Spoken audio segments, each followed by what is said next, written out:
Hi மக்களே, welcome to அருவிஸ் kitchen. இன்றைக்கி நம்ம என்ன பார்க்க போகிறோன்னா, ஒரு சூப்பரான அல்டிமேட்டான காளான் குழம்பு அதுதான் இன்றைக்கி பண்ண போகிறோம். வாங்க வீடியோக்குள்ளே போகலாம். அதுக்கு முன்னாடி நம்ம அருவிஸ் கிச்சன் சேனலையும் சப்ஸ்கிரைப் பண்ணிவிடுங்க. ஒரு மிக்ஸி ஜாரில் 1/4 மூடி தேங்காய் குட்டி குட்டியாக கட் பண்ணி போட்டுக்கலாம்.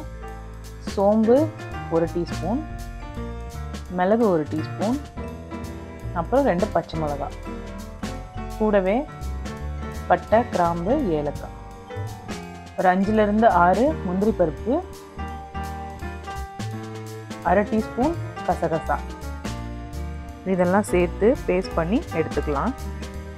இப்போ குழம்பு ரெடி பண்ணிடலாம். அதுக்கு ஸ்டவ் ஆன் பண்ணிவிட்டு குக்கர் பாத்திரம் வச்சுக்கிறேன். அதில் 2 டேபிள் ஸ்பூன் அளவுக்கு எண்ணெய் ஊற்றிக்கிறேன். எண்ணெய் நல்லா சூடானதும் ஒரு பெரிய வெங்காயம் குட்டி குட்டியாக கட் பண்ணி சேர்த்துக்கிறேன். இதோட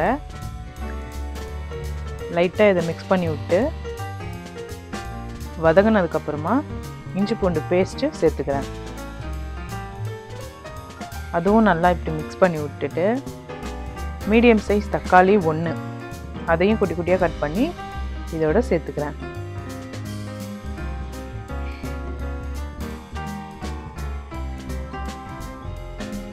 நல்லா வதங்கினதுக்கப்புறமா மசாலா ஆட் பண்ணுறதுக்கு ஃபஸ்ட்டு மஞ்சத்தூள் 1/4 டீஸ்பூன், மிளகாய்த்தூள் 1 டேபிள் ஸ்பூன், மல்லித்தூள் 1 டேபிள் ஸ்பூன் சேர்த்து நல்லா மிக்ஸ் பண்ணி விட்டுக்கிறேன். கடைசியாக 1/2 டீஸ்பூன் அளவுக்கு உப்பு சேர்த்து அதையும் மிக்ஸ் பண்ணி விட்டுக்கிறேன். அடுத்ததாக கட் பண்ணி வச்சுருக்க காளானை இதோட சேர்த்து நல்லா மிக்ஸ் பண்ணி விட்டுக்கிறேன். இந்த குழம்பு எதுக்கெல்லாம் நல்லா இருக்குன்னா, சப்பாத்தி, தோசை, பூரி, ஊத்தாப்பம், இடியாப்பம் இதுக்கெல்லாம் கூட வச்சு சாப்பிட்டிங்கன்னா சூப்பராக இருக்கும்.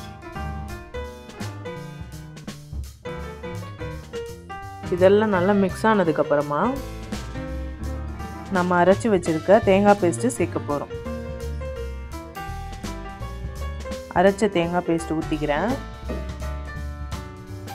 இது அப்படியே லைட்டாக மிக்ஸ் பண்ணி விட்டுறலாம்.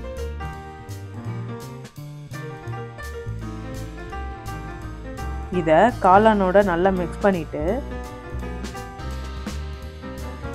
தேவையான அளவு தண்ணி ஊற்றி மிக்ஸ் பண்ணிக்கலாம். அதையும் லைட்டாக ஒரு கிளறி விட்டு குக்கர் மூடி போட்டு விசில் விட்டுறலாம்.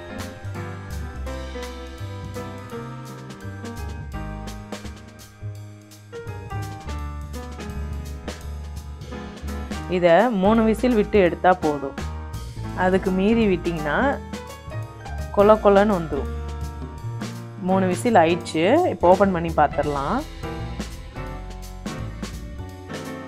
பாருங்கள், நல்லா கறி மாதிரி வெந்திருக்கு. நல்லா ஒன்றோடு ஒன்று ஒட்டாமல் நல்லா தனித்தனியாக வெந்திருக்கு பாருங்கள். ஃபைனலாக நம்ம எதிர்பார்த்த காளான் குழம்பு ரெடி ஆயிடுச்சு. இதை அப்படியே நான் சர்வ் பண்ணிக்கிறேன். இந்த வீடியோ உங்களுக்கு பிடிச்சிருந்துச்சுன்னா லைக் பண்ணுங்கள், கமெண்ட் பண்ணுங்கள், ஷேர் பண்ணுங்கள். முக்கியமாக சப்ஸ்கிரைப் பண்ண மறந்துடாதீங்க. தேங்க்யூ.